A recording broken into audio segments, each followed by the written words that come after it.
તમને કઈ વાગ્યું તો નથી ને? તમે મારો જીવ બચાવ્યો. જીવ તો હરી બચાવે છે. એટલે તમે મારા હરી છો? મને ખબર છે મારા ઘરમાંથી મને જાકારો મળ્યો છે, પણ તમારે આંગણેથી મને જાકારો નહીં મળે. આ છપ્પર પગીને આખા ગામે ત્યાજી દીધી છે ને આપણે એને ઘરમાં રાખી છે. અરે આ છોકરીને ઘરમાં રાખશું ને તો આખા ગામવાળા આપણને ગામમાંથી કાઢશે. એટલે હવે આ કાળમુખી મારા ઘરમાં ન જોતી. કાલે ગંગા પાછી જશે, શુરાભાઈ એને મૂકી આવશે. તમે આટલો કઠોર નિર્ણય કઈ રીતના લઈ શક્યા? આપણા માટે નુકસાનકારક છે એટલે એને તો અહીંયાથી જવું જ પડશે. આ તો ગંગાનો દોરો છે. ગંગા,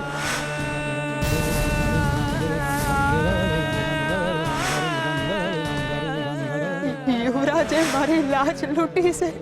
હવે મારા જીવનનો અંત જ મને શાંતિ આપશે. સમાજ છે ભાઈ, સમાજ. અને સ્ત્રી માટે સૌથી વધારે એનું ચરિત્ર હોય છે, અને જો એ જ લૂંટાઈ જાય તો સમાજમાં સ્ત્રીનું શું કામ છે? એવી સ્ત્રીએ તો કૂવો પૂરો જ જોઈએ ને.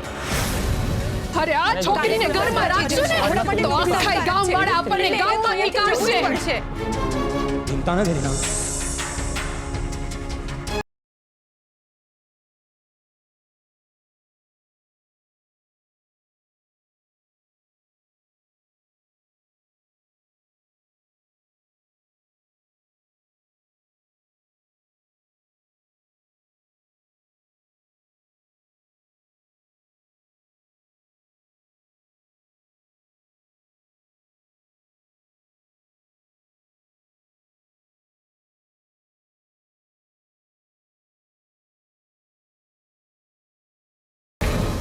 ગોરા, હું શું કરી રહ્યો છું? મને માફ કરી દે ભાઈબંધ, માફ કરી દે મને. મારી ભૂલ થઈ ગઈ. હું ભૂલી ગયો કે તારા હોઠ ઉપર મારું નામ ના આવ્યાનો અર્થ એ નથી કે તું સદાયને માટે મને ભૂલી ગયો. તું તો મારું અંગ છે અને તું તો મનુષ્ય અવતારમાં છે, પરંતુ હું તો ઈશ્વર છું. તો ઈશ્વર થઈને હું કેમ મારી આસક્તિને રોકી ના શક્યો? મેં કેમ તને તરછોડી દીધો? માફ કરી દે મને. બસ, હવે બહુ થઈ આ રમત.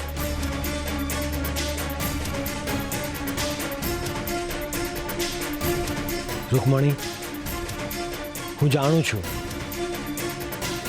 છું કે આ રમત તમે જીતી રહ્યા છો, પરંતુ હવે મને એનો કોઈ જ વાંધો નથી.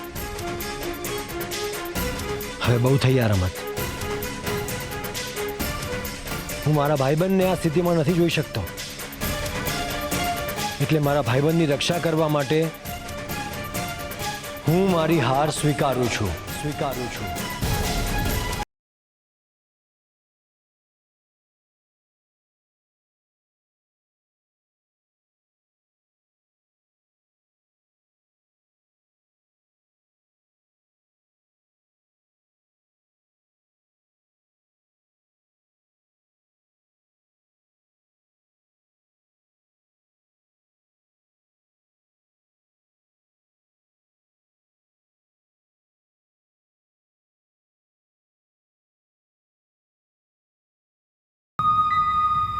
ભાઈબંધ, ઓ ભાઈબંધ, આંખો ખોલો.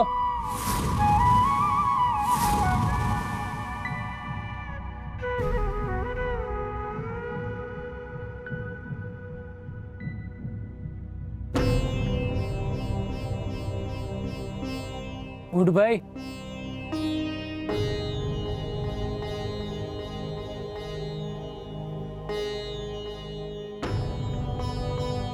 કોણ છો તમે? ને શું થયું? અરે હું થયું? આ મારા ગાડા હેઠે જ આવીને કેમ બેભાન થયો? એટલી બધી અશક્તિ આવી ગઈ શરીરમાં?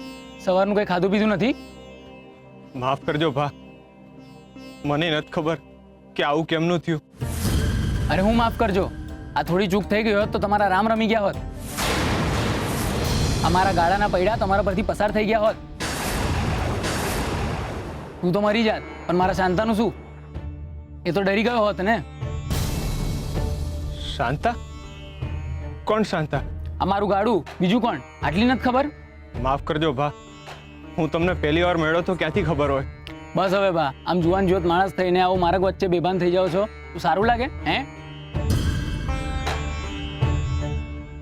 આલ્યો, આમાં જેટલું પાણી બચ્યું છે એ પી જાઓ. જીવનમાં એવી તો કેવી ઉપાધિ આવી કે તમારે માર્ગ વચ્ચે બેભાન થઈ જવું પડે. અને હા, તકલીફ તો આવે, પણ કોઈ એવું નથી શીખવાડ્યું કે આપણે હામી છાતીએ લડીએ.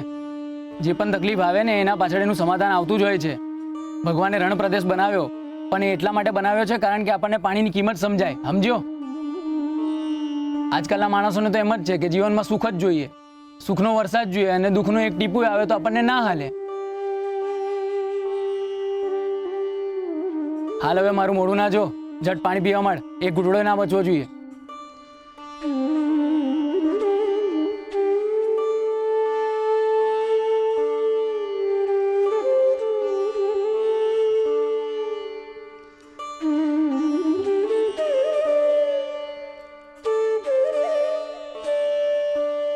એ આમ શું જોઈ રહ્યા છો? મારી જાનમાં આવ્યા છો કે ટોળે વળીને ઊભા છો? આમ કઈ થાય ને જુઓ, ઉભા રહી જાઓ છો. જાઓ અહીંયાથી, હરામના હડકા છો બતાવો.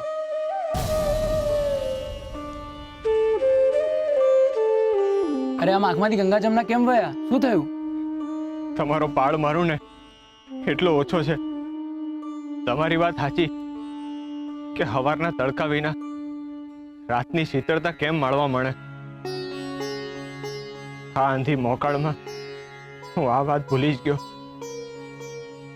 ખરેખર તમારો ખૂબ આભાર. તમે મારો વિચાર બદલી નાખ્યો. હવે જગ્યાએ બદલવી પડશે. અહીંયા બેઠો રહેશો કે માર્ગ ખાલી બી કરશો? અરે ઊભા થાઓ, એમ કહું છું. મારે ઘણા કામ છે, આમ બેઠા બેઠા દી નહીં વળે. હા સારું થઈ, આવજો. ના ભા ના, આટલામાં ધરાઈ ગયો. પાછા ન થવું મારે.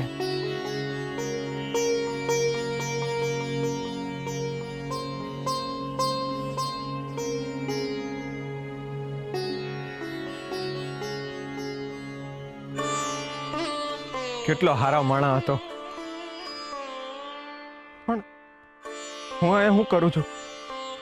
મને તો તુલસીએ જડીબુટ્ટી લેવા મોકલો હતો ને, ત્યાં ગંગા બિચારા પીડાતા છે ને તુલસી મારી રાહ જોતા છે. હાલો ઝટ તો આવું.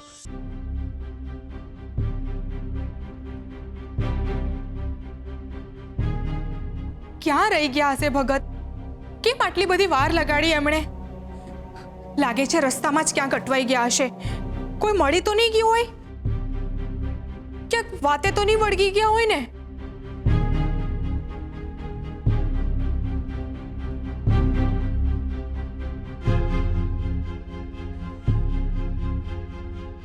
ક્યાંક ભગતે ગંગાની વાત તો નહીં કરી દીધી હશે કોઈને?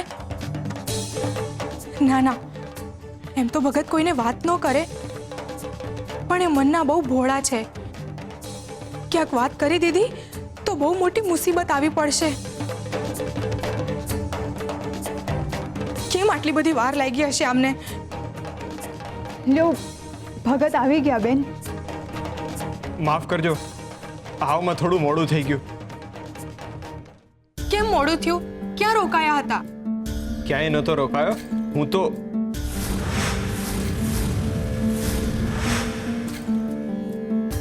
ક્યાંક અટવાઈ ગયો તો. તુલસી, આ જડીબુટ્ટી તો આવી ગઈ છે, પણ એમાં નાખવા હાટું પાણી જોઈએ છે ને અહીંયા કે પાણી મળશે નહીં. એક કામ કરો, તમે અહીં રહ્યો, હું પાણી લેતો આવું છું. ઊભા રહ્યો, હંધુઈ તમે જ કરશો? હું પાણી લઈ આવી છું. શકરી કાકીના ઘેરેથી હું પાણી લઈ આવી. ઘેરે જાત તો મીઠી ભાભી પૂછત, એટલે હું શકરી કાકીને ત્યાંથી પાણી લાવી. તમે ઊભા રહ્યો, હું પાણી લઈને આવું.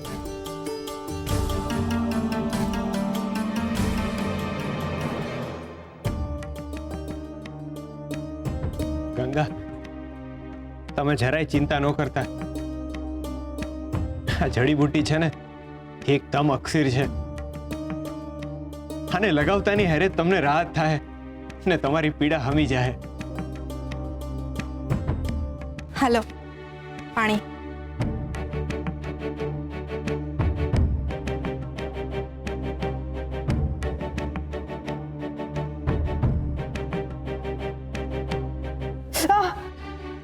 બળે છે પણ આ જડીબુટી તો બળવું ન જોઈએ.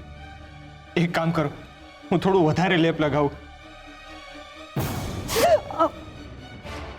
તુલસી, આ લેપથી તો શીતળતા મળે, તો ગંગાને કેમ આટલું બધું બળી રહ્યું છે?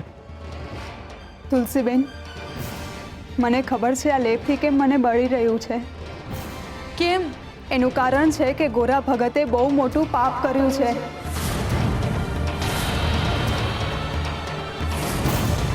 અને એટલે જ તો અક્ષર જડીબુટ્ટી પણ મને પીડા આપી રહી છે.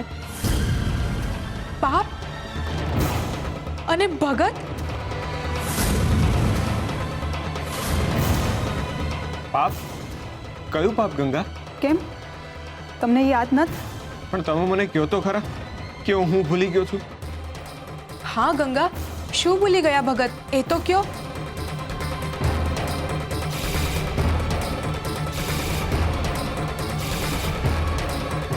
હરિ. ભગતે કેટલાય વખતથી હરિનું નામ નથી લીધું.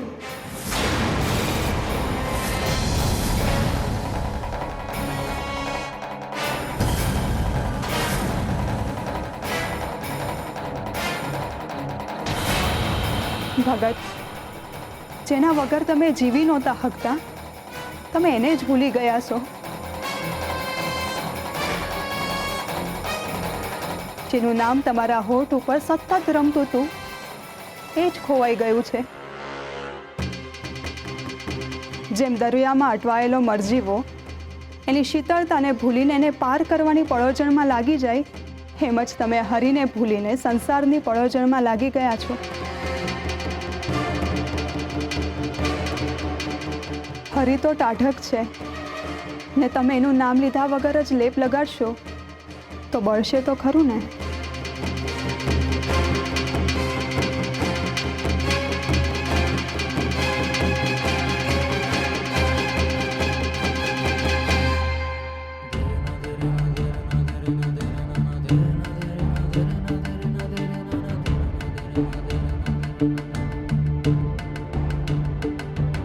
હરિહરે વાત કરતા હતા, ખલેલ પોગાડી મેં.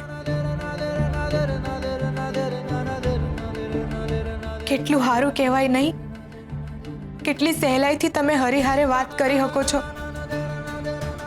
હું કહી દી આટલી સહેલાઈથી તમારી હારે વાત કરી શકીશ.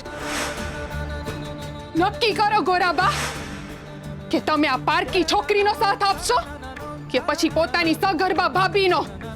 હવે હરીને ન પૂછતા કે મારે શું કરવું છે. હરીએ જન્મ આપ્યો છે, જીવન આપણે જીવવાનું છે, એટલે આ વાત હરીના માથે નાખીને આમ છટકી ન જાઓ. અને આ વખતે હરી કાઈ નહીં કે, નિર્ણય તમારે જ લેવાનો છે ગોરાબા. એમને બદલો મારી હારે લેવો તો ને, તો આ કાકરા વિખેરીને એમને હું મેળવું હશે.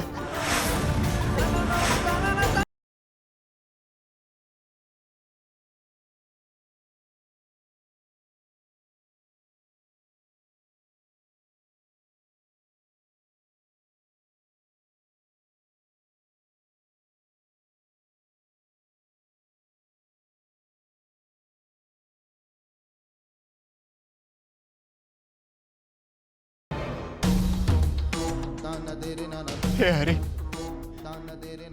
અમારાથી કેવી ભૂલ થઈ ગઈ. હું તમને જ ભૂલી ગયો. મને માફ કરજે મારા નાથ, માફ કરજે.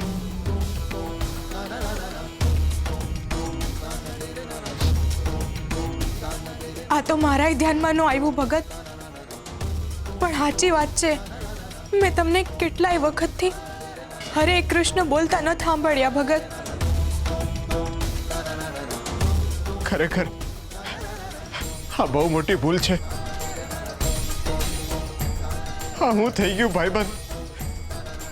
આવી ભૂલ તુલસી, આવી ભૂલ તો આજ પહેલા કોઈ દી નથી થઈ. તો આ વખતે કેમનું થઈ ગયું? આ કઈ સામાન્ય વાત નથી. મારે મારી ભૂલ માટે મારી જાતને સજા આપવી પડશે.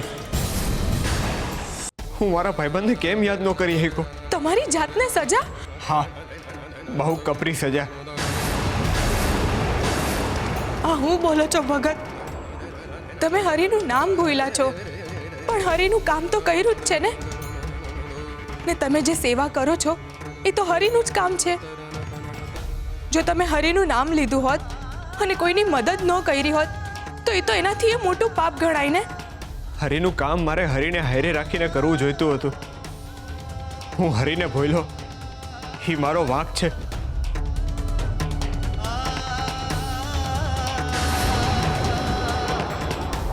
ચોવીસ કલાકમાં મેં હરિને યાદ ન કર્યા.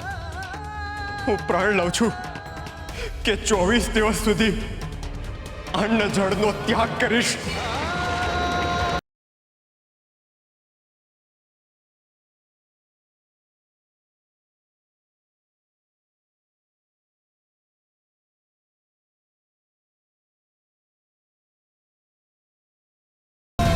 શું?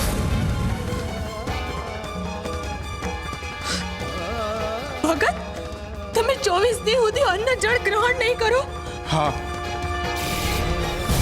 પણ હું કામ? તમે હાથે કરીને તો હરિનું નામ નથી ભૂલ્યા ને? નહીં તુલસી, મેં હરિનું નામ નથી લીધું. ને આટલી પીડામાં મને હરિ યાદ ન આવ્યા, એનાથી ખરાબ વાત કોઈ હોય જ ન શકે. મારી પીડાની એક જ દવા છે, હરિનું નામ.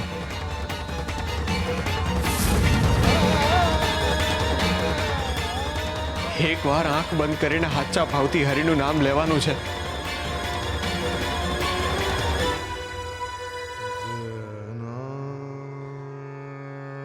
હરે કૃષ્ણ હરે કૃષ્ણ.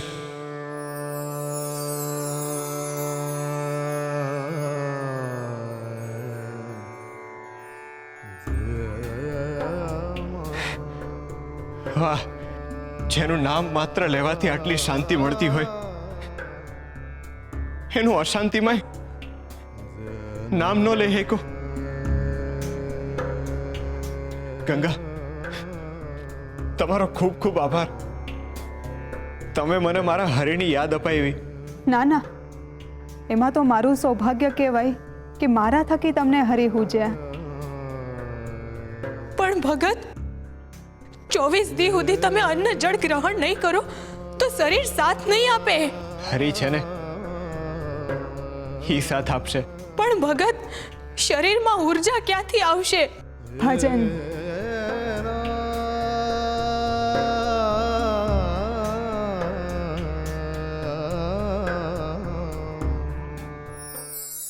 હરે કૃષ્ણ હરે કૃષ્ણ. આ શબ્દ એક ભક્ત માટે શ્વાસ કરતા ઓછો નથી હોતો. મોર માટે એના પીછાની જે કિંમત હોય છે, વાંસળી માટે એના સૂરની જે કિંમત હોય છે, એટલી જ કિંમત હોય છે એક ભક્ત માટે એના હરિ શબ્દની. દિવસમાં હજારો વાર જેનું નામ હોઠ ઉપર આવતું હોય એ હૈયામાં ના હોય, પરંતુ એ પોતે જ હૈયું બની ગયો હોય. છતાંય જીવનમાં ક્યારેક એવી સ્થિતિ આવે છે જ્યારે તમે તમારા અતિ ગમતાને, તમારા પ્રિયને ભૂલી જાઓ છો. લોકોને આશ્ચર્ય પણ થાય છે.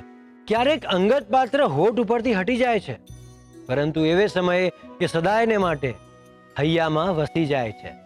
જે એકવાર યાદ થઈ જાય છે એને પછી ભૂલી નથી શકાતું. યાદ રાખજો, જે અતિ પ્રિય હોવા છતાં હૈયામાં નથી હોતું એ જ હૈયું હોય છે.